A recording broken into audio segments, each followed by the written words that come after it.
أهلا بالحبيب، كيف حالك أستاذ أحمد؟ النور نورك حبيبنا. سعيد جدا الحقيقة بتواصلك معي، سعيد جدا الحقيقة بما تقدمونه من خدمات من أجل السياحة في مصر ومن أجل السائح تحديدا. حقيقة سعدت اليوم بخلية نحل تتواجد حولي من أجل إرضائي. والله هذا شيء عظيم، شيء كبير، وأنا أقولها بدون مجاملة. الكثير يتصل علي، الكثير رسائل على الواتساب تنهال علي: أنت أخبارك إيه؟ عامل إيه؟ ناقصك حاجة؟ أنت عاوز؟ والله أنا يعني مبسوط جدا من هذه الاتصالات ومن السؤال ذا. فالله يعطيكم العافية. أنتم رائعين وأنتم جميلين وأنتم كما يقال عندنا في السعودية تبيضون الوجه. فأنا أشكركم شكرا جزيلا. أسأل الله أن يرفع قدركم، وأسأل الله أن يرفع شأنكم.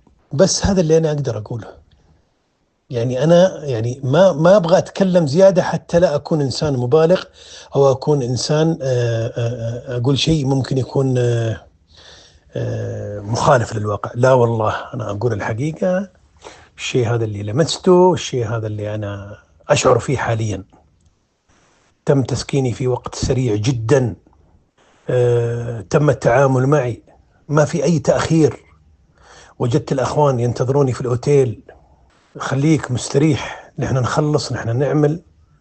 فالله يعطيكم العافية وما قصرتوا، وهذا شيء جميل يبقى لدينا، ونشتاق لكم دائما في إننا نتواصل معكم، ولن نغيركم في اختياراتنا للفنادق أو لأي شيء يتعلق بالسياحة.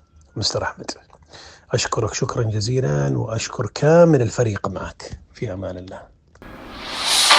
فنادق مصر برعاية أحمد عزة. دعم السياحة في مصر شيء أساسي. بلاد الفراعنة والأساطير لها أسلوب خاص وفنادق محترمة. الآن وحصريا فنادق مصر بقيادة أحمد عزة. أرحبوا ترحاب الأباطرة والملوك. مرحبا بكم. فنادق مصر.